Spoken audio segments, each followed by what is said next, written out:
좋아요, 구독. 그런데 이분이 엘리어트 파동 이론을 만든 사람인데, 우리가 알기로는 엘리어트 파동 이론을 지금 만든 위대한 사람인데 50살까지 엘리어트 파동 이론은 지금 나오지도 않았고 실직과 구직의 반복 이루고 있습니다, 지금. 그러면 뭐야, 50대인데 엘리어트 파동 이론은 아직도 안 만들었고 실직과 구직만 하고 있어? 이렇게 생각하실 거 아닙니까? 그렇죠? 계속 한번 보자고요. 그래서 50대까지 인생의 반 이상을 살 때까지도 엘리어트 파동 이론은 전혀 없었어요. 계속 한번 봅시다. 그래서 이제 카페 비즈니스, 미국으로 다시 넘어옵니다. 중남미 생활을 정리를 하고 미국으로 넘어와서 카페 비즈니스를 하기 시작해요. 거기에서 이제 주로 하던 게 컨설팅 업무, 그리고 너희들의 내가 회계 업무를 좀 코칭해 줄게, 이런 사업을 하게 됩니다.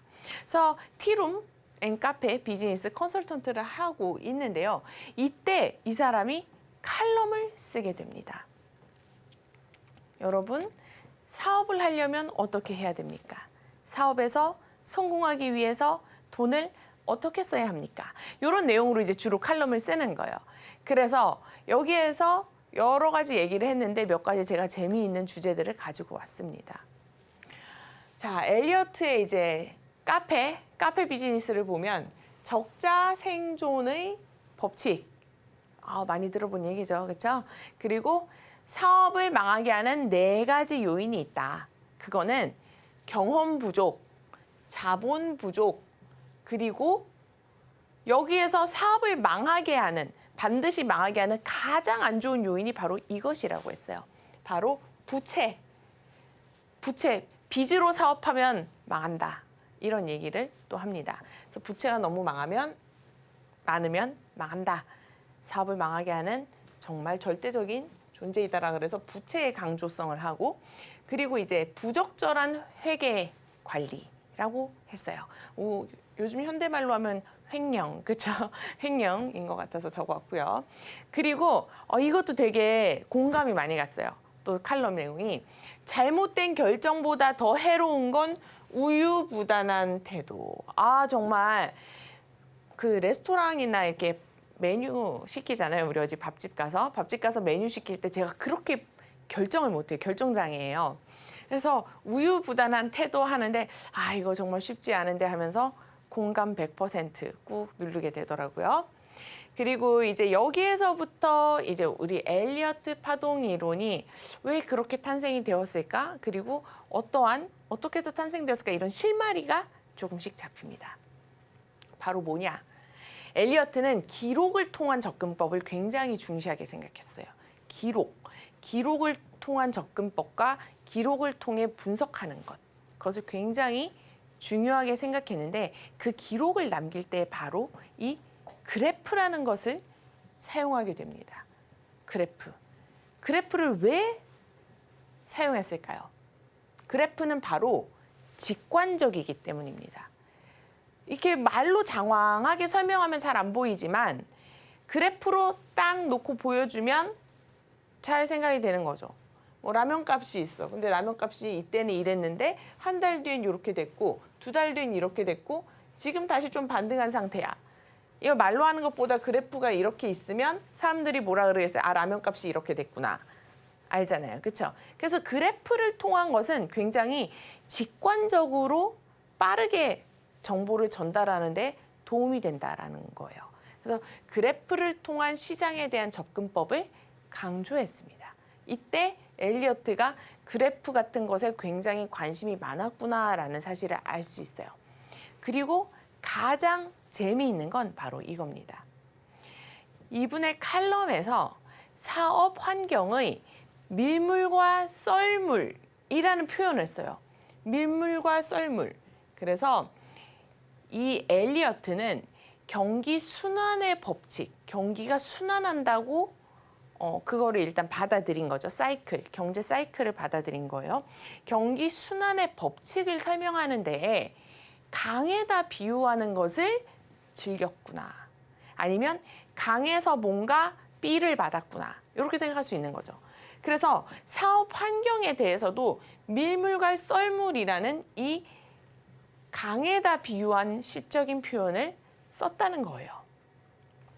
엘리어트 파동이론. 우리나라 말로는 이제 엘리어트 파동이론인데 영어로 하면 엘리어트 웨이브죠. 그쵸? 웨이브. 웨이브 뭐죠? 머리에 웨이브 넣다. 서핑할 때 웨이브 좀 탔나? 그쵸? 그렇게 얘기하잖아요. 그래서 웨이브라는 것은 이렇게 파도를 얘기하죠. 그쵸? 그래서 이때 이미 밀물과 썰물이라는 것을 얘기하면서 강물에 뭔가 비유하는 것을 좋아했고 강물과 그 시장의 흐름이 굉장히 닮아 있다라고 생각을 했고 이것보다 더 좋은 표현은 없다라고 생각을 했던 것이 아닐까라는 추측을 해볼 수가 있습니다. 자, 우리가 이제 그래서 이분이 카페 컨설팅이 완전 성공해버려요. 근데 더욱더 좋았던 거는 이분이 그런 성공을 하게 되면서 수많은 저명한 사람들을 만나서 인맥을 쌓게 됩니다. 여러분 우리 사회 아시죠? 인맥, 학연, 지연. 그렇죠? 다 똑같아요. 사람 사는 거. 그래서 여기서도 카페 쇼룸 비즈니스를 미국에서 하면서 인맥을 쌓게 됩니다. 엘리어트가. 굉장히 큰 자산가도 만나게 되고 언론인, 유명한 정치인, 다양한 사람들을 골고루 만나면서 미국에서 인맥을 쌓게 됩니다. 그것이 엘리어트의 산파죠. 그런데 엘리어트가 다시 힘들어지기 시작합니다. 그 힘들어지기 시작한 이유는 이제 여러 가지가 있어요. 카페 비즈니스도 잘 되는 듯 했지만 뭔가 확 그걸 불을 유지시켜 주진 못했고 무엇보다도 1929년에 여러분 지금 이 사진 보시면 보이시나요? 지금 왼쪽 사진은 이제 캘리포니아의 이제 한 여성의 사진이고 얼굴이 심각하고 우측은 지금 월스트리트입니다. 월스트리트가. 이것이 무엇이냐? 1929년 여러분들 아시나요? 1929년이 바로 뭐다? 미국의 대공황이 찾아옵니다. 이렇게 젊은 시절에 통통한 엘리어트가 이 시기의 사진을 보면 실제로 살이 많이 빠지고 수척해지고 좀 야위였다는 것을 알 수가 있습니다. 그래서 엘리어트의 이 시기는 정말로 힘들었고요, 여러분. 차트를 한번 보시면요. 자, 이때의 차트를 보시면 1929년 10월 미국 대공황 당시의 다우존스 차트입니다. 이 차트를 보시면요, 여러분 옛날에는 지금처럼 재패니즈 캔들을 쓰던 시대가 아니에요. 보통 다 바 차트를 이 이전엔 바 차트를 썼고 이때 당시에는 이런 바 차트도 잘 찾기가 어렵고 이렇게 사람들이 손으로 이렇게 다 모는 종이에다가 그려서 썼죠. 그래서 아무튼 트레이딩 뷰에서는 바 차트로 이 시기의 차트를 제공하기 때문에 우리가 알 수가 있는데 이때 당시가 바로 1929년 10월 미국 대공황 당시의 차트예요. 여기 보시면 10월 22일, 23일 이 이후로 이렇게 쭉쭉 떨어진 것을 볼 수가 있습니다. 툭툭툭 떨어진 것을 알 수가 있죠. 그래서 이때 뭐 우리 요즘으로 따지면야 뭐 여기에서 지금 뭐 해봤자 뭐 근데 엄청나네요. 그래도 뭐 40% 정도는 금방 쑥 폭락을 했으니까요. 그래도 뭐 이 정도는 뭐 그렇게 뭐 죽을 정도는 아니지 않나라고 생각할 수도 있지만 이때 툭툭 떨어져서 사람들이 얼마나 크나큰 충격과 공포가 몰려왔는지를 알 수 있고 이 이전에 미국 대공황 시기의 이전의 차트를 보시면 이때까지 하루에 이런 식으로 뚝뚝 떨어진 날이 없었어요. 그럼 상대적으로 이 앞쪽의 시기를 살던 사람들은 공포와 엄청 끔찍한 시간을 겪을 수 있다라는 얘기입니다. 그래서 미국 대공황 시절의 이 차트를 보면 이렇게 끔찍했어요. 누군가는 부자를 만들어 주었지만 누군가는 정말 죽고 싶을 정도로 심지어 정말 죽은 사람도 있을 정도로 정말 크나큰 사건이었습니다. 근데 여러분 여기에서 제가 한 가지를 더 말씀 또 드리고 싶어요. 그럼 제시 리버모어는 어떻게 됐을까? 이때 세계의 최고의 부호가 됐다라고 했잖아요. 이 폭락을 예측해서. 그렇죠? 그런데 제시 리버모어는 그 부자의 자리를 4년 만에 반납을 합니다. 그리고 결국에는 스스로 권총으로 자살로 인생을 마감하게 되죠. 다시 파산의 위기가 왔거든요, 여러분. 그래서 항상 이 부자가 되는 것도 물론 중요하고 부자가 되기도 어렵지만 부자를 유지하는 것, 그것이 가장 힘든 것이 아닌가라는 교훈을 우리에게 남겨주는 그런 사건이 아닌가라고 저는 생각을 하고 있습니다. 그래서 이 부분까지 꼭 기억해 주세요. 자, 다시 우리가 왔습니다. 자, 엘리어트가 그래서 이때가 이제 계속 아팠고 이 이후에 이제 60세가 넘어가면서 지금 아프고 주식이 폭락했잖아요.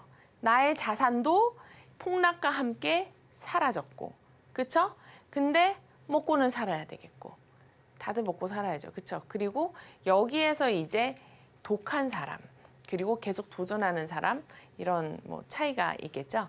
그래서 엘리어트는 여기에서 폭락의 직격탄을 맞은 또 그런 투자 중 한 명이었지만 이를 악물고 다시 일어서기로 마음을 먹는 거죠.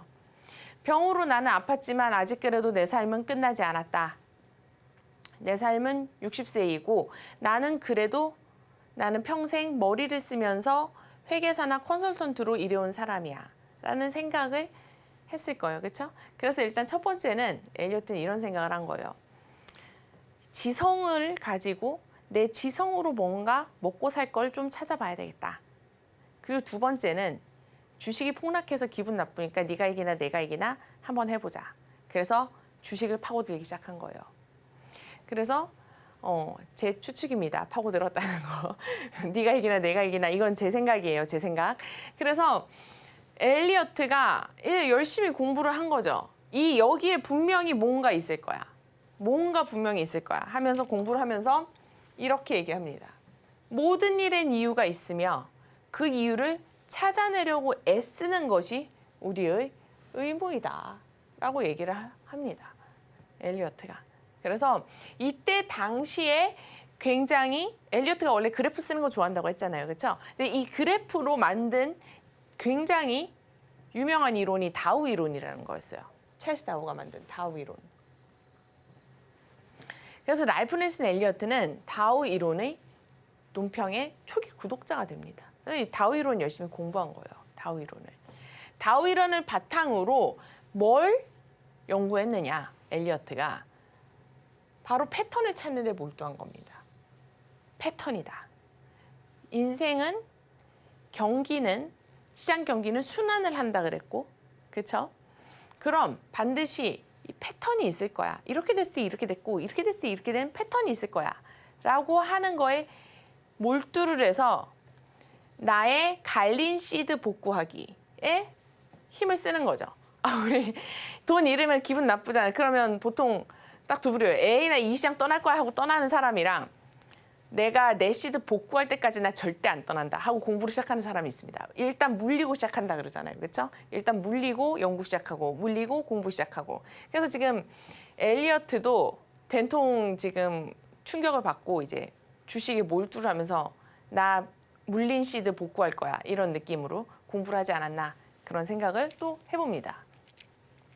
자, 그래서 엘리어트가 이제 연구를 했어요. 연구를 했는데 연구를 하다 보니까 뭔가 패턴을 드디어 찾은 것 같아. 나 뭔가 찾았어. 그때 이분의 나이가 이제 60대 초반의 나이입니다. 우리는 60대 초반, 저는 아직 60대가 되지 않아서 모르겠지만 60대가 되면 내 인생은 어떨까? 나는 무엇을 하고 있을까? 어떻게 살고 있을까? 난 어떻게 살고 싶다. 이런 생각을 해봤을 때 60대 되면 그래도 좀 넉넉하게 살고 싶고 좀 편안하게 살고 싶고 일로부터 조금 멀어지고 싶어. 이렇게 생각할 수도 있지 않나요? 그렇죠? 근데 엘리어트는 이때 또 굉장히 열심히 살았던 거예요. 왜요? 살아야 하니까요. 다른 이유 없습니다. 살아야 하니까 열심히 사는 거죠.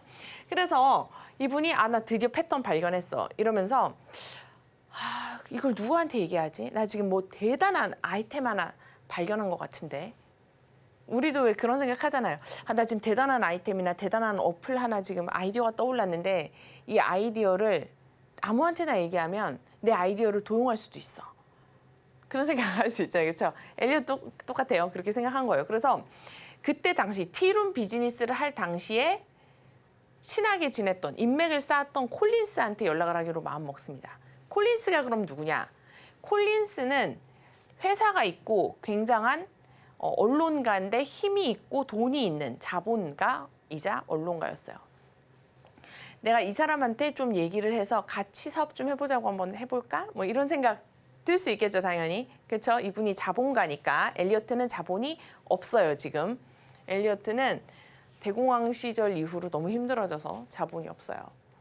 그래서 이제 콜린스한테 편지를 딱 보냅니다. 근데 그 편지에 그렇게 써져 있었어요. 이 콜린스만 열어볼 것. 콜린스 말고 딴 사람 열어보지 마. 여긴 비밀이 숨겨져 있으니까. 해서 편지를 보냈어요. 그래서 처음에 편지를 딱 보냈는데 콜린스가 받고 반응이 어땠을 것 같아요, 여러분? 엘리어트가 정말 대단한 거 발견했구나. 이렇게 하겠어요? 아니면 이 사람 또 왜 이러는 거야? 이렇게 했겠어요. 그렇죠?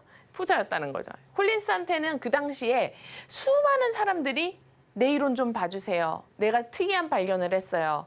내 말 좀 봐주세요. 내가 엄청난 걸 발견했어요. 이렇게 편지를 보내는 사람들이 굉장히 많았다라는 거예요. 엘리어트도 그중에 한 사람이었을 뿐이에요. 어쨌든 뭐 그랬거나 저쨌거나 엘리어트는 콜린스한테 편지를 보냈습니다. 그리고 이렇게 얘기를 했죠. 제가 3가지 발견을 했어요. 뭐?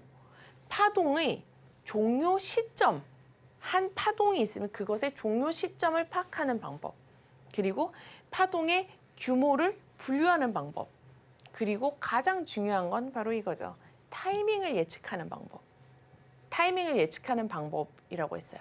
그리고 나서 여기에 고점은 몇 월 며칠, 이때가 바닥입니다. 이런 식으로 편지를 다시 한번 보낸 거죠. 그래서 콜린스가 그전까지는 별 대수롭지 않게 생각했는데 뭐야 또 이랬는데 이렇게 얘기를 했는데 이 사람 말대로 진짜 여기가 변곡점이었던 거예요. 이날 이때가. 뭐야. 콜린스는 엘리어트가 다시 보이기 시작합니다. 좀 하는데? 이렇게 된 거죠. 그렇죠? 그래서 이제 엘리어트의 이야기를 좀 더 열심히 들어보기로 했고 그가 이 길로 좀 더 자신의 이론을 펼칠 수 있게 좀 더 기회를 열어준 거죠. 자, 찰스 콜린스가 한 말입니다. 나는 그 이론에 관심이 갔다. 이거 훗날에 한 얘기예요. 훗날에.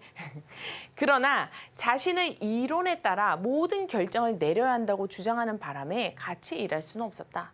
그러나 나에게 이 연구 내용을 알려준 대가로 나는 그가 월가에서 일자리를 얻을 수 있도록 도와주었다. 라고 진술하였습니다. 뭐 예측하고 하니까 관심은 갔는데 처음에는 뭐 다오 이론에 그냥 어느 정도면 좀 낑겨서 할까 뭐 이 정도로 생각을 했던 거죠. 그렇게 하고 그리고 그때 당시에 이제 친분도 있었고 예전에 티룸 할 때 그러니까 그래도 일자리 정도는 좋아 내가 도와주자라고 했던 겁니다. 고집이 매우 셌었나 봐요. 그렇죠? 자신의 결정대로 아니면 또는 자신의 엘리어트 파동 이론이 정말로 믿음이 있었던 것일 수도 있겠죠. 그래서 엘리어트는 이제 인생의 오파를 시작하게 되고 이 콜린스의 지지를 바탕으로 엘리어트 파동 이론을 세상에 알릴 수 있게 된 것입니다. 네. 훗날에 찰스 콜린스는 이 시대에 대해서 이렇게 평가를 했어요. 내가 살던 그 시대 때 우리 세대 중에 4명이 이 진리를 기반으로 하여 경제학 분야에서 명성을 쌓았다. 이 4명이. 근데 어떤 이 진리일까요? 바로 인간의 본성이라는 거예요. 차트, 시장 경제 모두 돌아가는 건 인간의 심리 상태가 반영되어 있고 심리가 모든 걸 결정한다. 라고 얘기하기도 합니다. 사람들이. 그래서 인간의 본성은 변하지 않는 거예요. 사람이 우리 다들 그 얘기예요. 인간은 바뀌지 않는다고. 그렇죠? 아무리 해도 인간은 바뀌지 않고 인간의 본성은 변하지 않는다. 우리는 인간이라는 그 굴레에서, 속박에서 벗어날 수 없다라고 얘기를 합니다. 그래서 모건 하우절의 책을 보면 그런 얘기가 나와요. 인간의 본성, 이 인간의 본성에 대해서 얘기를 했는데, 우리가 매매를 하고 트레이딩을 할 때 기계처럼 해라, 감정을 배제해라, 그리고 기계처럼 하지 않았다는 것에 수많은 사람들이 자신을 자책하고 나무라고, 내가 손절 계획을 정했는데 내가 이 손절 계획을 지키지 않았다고 해서 나를 원망하고 내 자신을 괴롭히고 핍박하고 스스로 꾸짖고 그렇게 한다는 거예요. 근데 사실은 어떻게 보면 그것이 인간의 본성 중에 하나랑 연관이 있기 때문에 아무리 그렇게 하려고 해도 절대로 그렇게 될 수가 없는 것이다. 뭐 이런 얘기가 나옵니다. 제가 그런 내용을 보면서 굉장히 공감을 했어요. 그래서 항상 이 인간의 본성을 어느 정도 커버할 수 있는 리스크 관리 계획을 세우라는 거죠. 잠깐 얘기가 딴 데로 샜는데, 아무튼 그래서 인간의 본성은 변하지 않는다는 거근데 거기에서 이제 패턴이 있다라는 거죠. 그렇죠? 그래서 그 패턴은 변하지 않는다라는 얘기를 했습니다. 그럼 그 네 명이 누구냐? 그 네 명이 바로, 네 명은 아서 피구, 찰스 다우, 버나드 바루크, 랄프 넬슨 엘리어트라고 얘기를 합니다. 네. 이 네 명 안에 들어가서 지금 4인방에 엘리어트가 큰 획을 그은 거죠, 결국. 이 중 엘리어트는, 우리가 지금 엘리어트 공부하고 있는 중이니까, 그 중에 엘리어트는 주식시장에서 반복성을 지닌 패턴을 연구했다. 그럼 여러분 결국 뭐예요? 엘리어트 파동 이론은 반복성을 지닌 패턴을 뭔가 표현한 그런 이론이겠죠. 그렇죠? 반복성을 지닌 패턴을 연구하였고, 다우보다 훨씬 광범위하고 정확한 이론을 수립했다. 보다 콕콕 찝는다는 거죠. 그렇죠? 원래 엘리어트 파동 이론도 마찬가지예요. 처음에는 1, 2, 3, 4, 5는 있었지만 피보나치는 없었어요. 피보나치는. 그럼 피보나치는 중간에 이제 첨가된 개념이었어요. 나중에 피보나치를 바탕으로 이제 뭐 책도 쓰고 엘리어트가 연구도 하고 했지만, 원래 초반에는 그게 없었고 중간에 이제 뭐 콜린스나 이런 사람들이랑 얘기하면서 함께 발견한 거죠. 이게 알고 봤더니 피보나치네, 이렇게 된 거죠. 그래서 피보나치도 나중에 붙은 거예요. 그러니까 그런 걸 피보나치 비율도 곁들이고 하니까 보다 정확한 이론인 거죠. 그렇죠? 그리고 다우는 굵은 붓으로 거칠게 그림을 그렸다면 엘리어트는 더 넓고 섬세한 그림을 그렸다. 뭐 1, 2, 3, 4, 5, A, B, C가 조금 더 섬세하게 이렇게 잡아준다, 뭐 그런 내용 정도로 저는 이해를 했습니다. 자, 랄프 넬슨 엘리어트 인생 5파동. 그래서 60세가 넘어간 시점부터 엘리어트 파동 이론을 발견해서 완성시키고 다듬어 나갔고, 그 이후로 여기가 이제 시장 분석가로 데뷔하면서 인생의 마지막 불꽃, 60대 이후에 마지막 불꽃을 펼치게 됩니다. 그리고 나서 77세에 이제 사망을 하게 돼요. 이렇게 해서 인생의 5파가 끝나고 자연으로 이렇게 소멸하게 되는 인간의 본성과 패턴은 뭐 닮아 있지 않나, 그런 생각이 듭니다. 엘리어트 파동 이론, 영어로 하면 엘리어트 웨이브예요. 엘리어트 웨이브. 웨이브는 파도라는 뜻이죠. 실제로 강물에다가 비유를 했습니다. 시장을 보면, 그렇죠? 차트의 흐름, 주가의 흐름, 시장의 움직임을 보면 일정한 폭을 지닌 분명한 경계가 있습니다.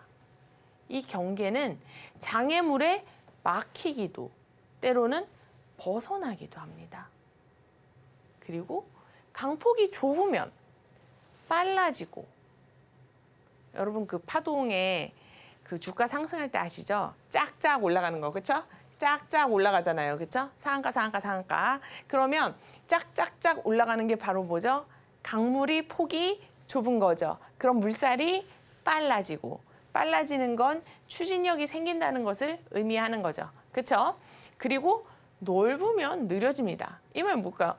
조정 파동이 오면 이렇게 느려지면서 매수세도 없고 매도세도 없고 이렇게 가는, 그렇죠? 느려지죠. 넓잖아요. 보기에도. 그렇죠? 그래서 이런 것을 표현했고 차트가 정말로 이런 식으로 가니까 이렇게 비유가 적절하다라고 생각을 했고 강물에 큰 의의를 둬서 엘리어트 웨이브다라고 해요. 그래서 사실은 그 참 애매해요. 엘리어트 파동 이론 이렇게 하는데 그 파동이라는 게 엘리어트 웨이브니까 한국말로 표현하면 원래 엘리어트 파도 이론이거든요. 엘리어트 파도 이론. 그렇잖아요. 파도잖아요. 파도. 웨이브니까. 그래서 파도와 파동이 있는데 제 생각에는 이게 원래 한국말로 풀면 엘리어트 파도 이론 아닌가 이런 생각이 들어요. 근데 엘리어트 파도 이론 그럼 약간 이거 뭐지? 약간 이럴 것 같잖아요. 그렇죠? 그래서 한국말로 파동이라고 했나 이런 생각이 듭니다. 뭐 어쨌거나 저쨌거나 원래는 엘리어트 파도 이론이라는 거 그래서 알아주셨으면 좋겠어요. 좋아요, 구독!